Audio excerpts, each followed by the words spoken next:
Story 1. I booked the place on a whim. I'd been driving for hours, my phone chirping low battery warnings while the sun melted into the horizon like a dull red bruise.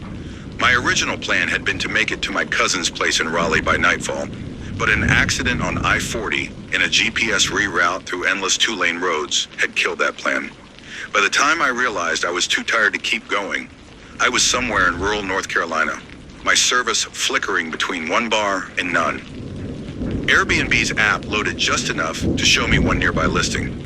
Charming country retreat self-check-in. No reviews, but the pictures were decent. White clapboard house, big porch with a swing, cozy bedroom with floral wallpaper. Price was cheap, too cheap, but at that point, all I cared about was not sleeping in my car.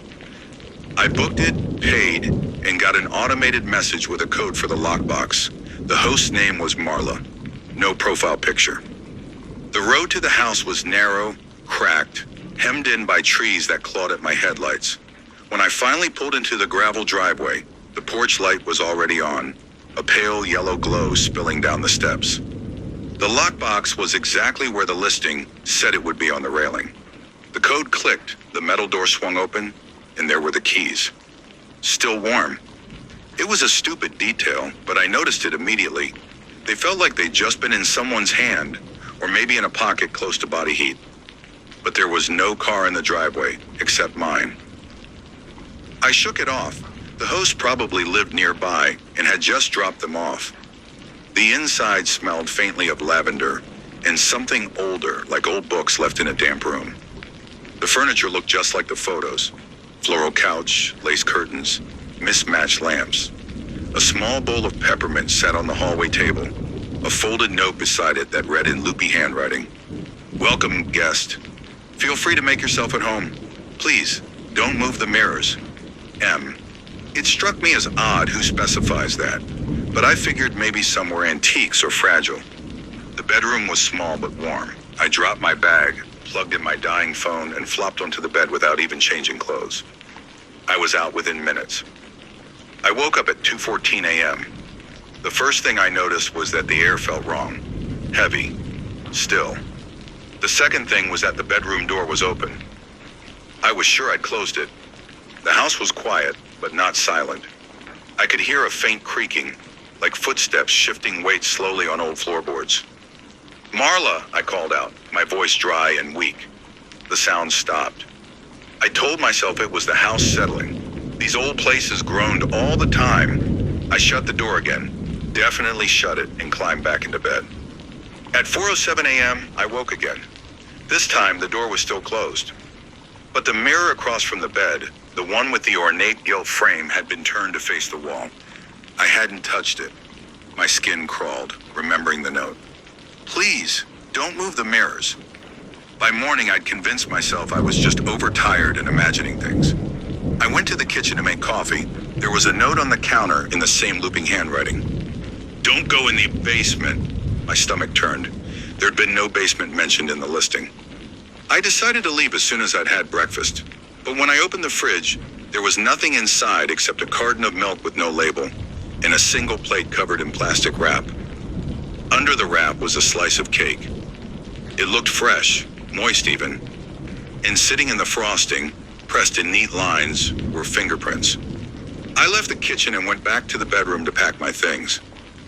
My phone was on the nightstand, screen lit up. It was recording audio. The file was over 2 hours long. Hands shaking, I pressed play and heard nothing at first, just static and the faint hum of the house. Then, somewhere around the 47-minute mark, a voice. Not close, but not far either. Female. Stay in the bed. I stopped the recording. My throat was dry enough to crack. I grabbed my bag and headed for the front door, but the keys weren't on the table where I'd left them. I searched the couch cushions, the kitchen counter, the bedroom floor. Nothing. When I turned back toward the hallway, my breath caught. The mirror in the bedroom was facing the bed again, and in its reflection, the door behind me was closing. I didn't think. I ran for the back door, which opened into a screened-in porch. Outside, the yard looked wrong. The tree line seemed closer than it had last night, the branches like black hands reaching down. There was movement at the far edge. Someone or something standing still between two trees, head cocked unnaturally far to one side. They didn't move as I stepped backward into the house. I decided to search for the keys in the only place I hadn't looked, the basement. The door was off the kitchen, tucked behind a curtain. It wasn't locked. The stairs were steep, the wood worn smooth in the center from decades of use. It smelled wet down there. Halfway down, my phone buzzed in my pocket. A text. From an unknown number. Don't look at her. I froze. There was someone down there. I could hear them, a slow dragging sound, like something heavy being pulled across the floor. When I finally reached the bottom, the only light came from a single bulb swinging slightly on its cord. The basement was mostly empty, except for a wardrobe shoved into the far corner. The keys were on top of it. Still warm, I grabbed them and turned to leave, but the bulb flickered, and in that split second of darkness, the wardrobe door opened an inch. Something inside whispered. It wasn't words, it was the sound of breath pulled across teeth. I ran. I didn't look back. The front door fought me, the key didn't want to turn, but finally it gave way, and I was in the car, starting the engine with shaking hands. As I pulled onto the road, I glanced in the rear view. The figure was on the porch now, still tilted head, still unmoving. Only one detail had changed. It was holding the mirror, facing the road. I didn't stop driving until I hit Raleigh. I deleted the AirBnB app from my phone. But sometimes, late at night, I'll wake to find my bedroom door open. And when I check my phone, there's always a new audio file. Always 2 hours long. Always starting with my breathing. And always ending with her voice saying, "Come on, stay in the bed." Story 2. I booked the place because the reviews all said the same thing. Quiet, peaceful, you'll sleep like the dead. The listing was called the Hollow House Rural Getaway, and the photos were almost aggressively plain. A white 2-story home with green shutters, wraparound porch, no clutter inside, a single bed in the guest room, white linens tucked so tight you could bounce a coin off them. The host's name was Ellis. No profile picture, no bio. Just a perfect 5-star rating from dozens of guests, all praising how restful their stay had been. I'd been needing restful. For months, my sleep had been shredded into fragments by stress and a gnawing anxiety that seemed to follow me from dawn to dusk. So when I saw the house was available for the weekend and cheap, I booked it immediately. The drive out was uneventful until I left the main road. The last 6 miles wound through dense trees and past fields going wild with weeds. The gravel driveway was long enough that I thought I'd miss the turn at first. By the time the house came into view, the sun was dropping low, smearing the sky with bands of orange and deep violet. The key was in an envelope taped to the front door. My name was written on it in neat, blocky handwriting. Welcome. Check-in is automatic. Please sign the guest book in the front hall. E. Inside, the house smelled faintly of cedar and dust. The first thing I saw was the guest book on a small table in the hallway. It was leather-bound, thick, the pages yellowed with age. I flipped to the most recent entry. Slept better than I have in years. Thank you, Ellis. Mark D. July 2025. The one before that. Fell asleep as soon as my head hit the pillow. Woke up feeling different. Can't explain, but thank you. Sarah P. June 2025. Entry after entry said the same thing. Peaceful, restful. Slept like the dead. The bedroom upstairs was exactly like the pictures, neat to the point of sterility. No personal items, no decorations, except for a single oval mirror above the dresser. I unpacked, made tea in the silent kitchen, and by the time I crawled into bed, my eyes were already heavy. Sleep came like a wave. I woke in the dark to a sound I couldn't place. Not loud, more like a change in the air. The mirror across the room reflected the faint shape of my bed. For a moment, I thought I saw a shadow moving in it, but when I sat up, there was nothing. The guest book, though, was now on the nightstand. I hadn't brought it upstairs. The next morning, I carried it back down and placed it in the hall where it belonged. I spent the day walking the property. Behind the house, a line of trees stood so densely packed they looked like a wall. At the far edge of the yard, something glinted, a strip of metal sticking from the earth. It was a plaque, tarnished green with age. The inscription read, "Here we rest." No dates, no names. That night, I dreamed I was lying in the bed, unable to move. In the mirror, something was standing over me, not touching, just leaning close enough that I could hear a slow, wet breath. When I woke, the guest book was open on the nightstand again, and a new entry was written at the bottom of the page in my handwriting. Slept like the dead. I told myself I must have written it half asleep, some weird dream state thing, but I couldn't explain why the ink was still wet, or why the handwriting seemed older. The letters were heavier, pressed into the paper like the hand that wrote them was calloused and strong. I packed my bag. I didn't care that I'd booked 2 nights, I just wanted out. But when I reached the front door, it wouldn't open. The deadbolt turned, but the knob refused to budge, as if someone was holding it from the other side. The guest book was now on the floor at my feet, open to the very first page. The date was over 50 years ago. The entry read, "Slept in the Hollow House, never left." Beneath it, a list of names followed, page after page, all the guests who had ever stayed. The last page was blank, except for one line, written in fresh, wet ink. "Your turn." That night, I tried to stay awake. I sat in the chair by the window, staring at the dark yard, watching for any movement. Around 2 a.m., I must have dozed off. When I opened my eyes, I was lying in bed. The mirror above the dresser was so fogged over I could barely see my reflection. But there was something behind me in it, tall, thin, tilting its head slowly side to side.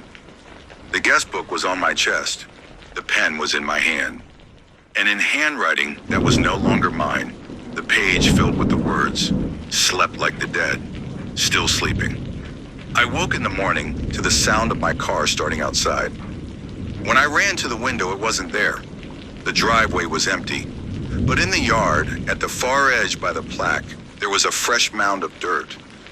And beside it, a new plaque was lying face down in the grass, waiting to be placed. Story 3. I booked the place because I didn't have a choice. The conference I'd been speaking at in Portland had run late, and my return flight was canceled due to storms. Hotels were full. By the time I opened the Airbnb app, my options were down to 3 overpriced downtown studios and 1 rural listing simply titled "Guest Room Available." The photos were bare bones, a clean but bland bedroom with white walls, a single window, a heavy-looking wardrobe. Price was suspiciously low for same-day booking, but the listing said instant check-in available, and I was too tired to care. The host's name was Caroline, no reviews. It was almost midnight by the time I got there. The house was larger than I'd expected, Victorian in style, sitting alone on a hill. Its many windows glinted in the rain like watchful eyes. The front door opened before I even knocked. Caroline was in her 60s, hair in a tidy bun, wearing a pale blue cardigan. She smiled without showing teeth. "You must be our guest," she said. "Our." She didn't invite me in so much as step aside. The hall smelled faintly of lemon polish and something older, sourer, beneath it. The guest room was upstairs. Caroline gestured me in. "Checkout is at noon," she said. "We expect all guests to sign the book before they leave." On the desk was a thick leather-bound ledger. The pages visible were filled with cramped handwriting. I didn't look too closely. I just wanted to sleep. The bed was surprisingly comfortable. I drifted off to the sound of rain against the window. Sometime in the night I woke. The wardrobe door was open an inch. I could hear something inside. Not movement exactly, more like breathing. I told myself it was the house settling and rolled over. In the morning, Caroline was waiting at the bottom of the stairs. "You didn't sign the book," she said. I blinked at her. "I didn't leave yet." Her smile was thinner this time. "Guests always sign in the morning." Reluctantly, I followed her back upstairs and opened the ledger. The most recent entry was from the day before. "Wonderful stay. Slept deeply. Never wanted to leave. Alex T." Below it was a blank space. Caroline handed me a pen. Something about the way she stood there made my hand shake. I wrote my name quickly and shut the book. The rest of the day was unremarkable. I worked on my laptop, had tea in the kitchen.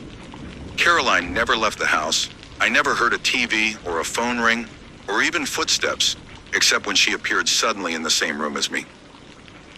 That night, the wardrobe door was open again, wider this time. Inside, something pale retreated into the shadows when I looked. At 3:17 a.m., I woke to find the ledger on the bed. My page was no longer blank under my name. In handwriting that wasn't mine, words had been added. Slept like the rest, will stay forever. I decided to leave early. My flight was at 5 p.m., but I was going to get out by morning. I packed quietly, intending to slip out before Caroline woke. When I reached the front door, the knob wouldn't turn. The deadbolt slid back fine, but the knob itself was rigid, as though locked from the outside. That's when I noticed the shoes by the door. 5 pairs, different sizes, styles, and ages, all well worn, all caked with a thin layer of dust. Caroline appeared behind me. "Checkout is at noon," she said again. Her voice was calm, but her eyes, there was nothing behind them. I backed away toward the stairs. She didn't follow. When I reached the guest room, the wardrobe was open all the way. Inside was not clothing, but a narrow, dark hallway stretching back farther than the house should have allowed. From the blackness came a chorus of soft voices, layered over each other like overlapping radio signals. Some I could make out. "Slept so well. Never leaving. Sign the book." And then clear and close. "Your bed is ready." I don't remember choosing to step inside, but I did. The dark swallowed me, and the voices grew louder, warmer, surrounding me on all sides. I felt hands, dozens of them, guiding me forward. Somewhere ahead, a faint light, a room with a bed identical to mine, a desk, a ledger. This one was open to a fresh page. My name was already there. Beneath it, in that cramped alien handwriting, "Checked in at midnight, checked out never." When I woke, I was in the bed again, morning light through the window, my bag by the door. Caroline stood in the hall, smiling. "Breakfast?" she asked. I nodded. My voice didn't work. As I passed her, I glanced at the ledger on the desk. A new name had been written below mine. "Welcome, Anna K. Checked in at 2:14 a.m.